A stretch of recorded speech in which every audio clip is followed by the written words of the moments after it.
Ach, lief Indië, mijn dierbaar geboorteland.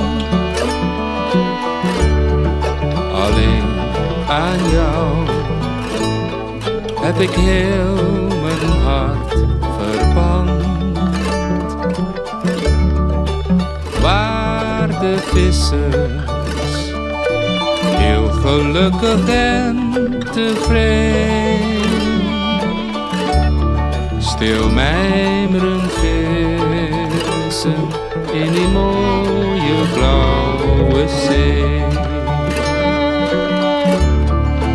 Ach, lief Indië, nimmer zal ik jou vergeten.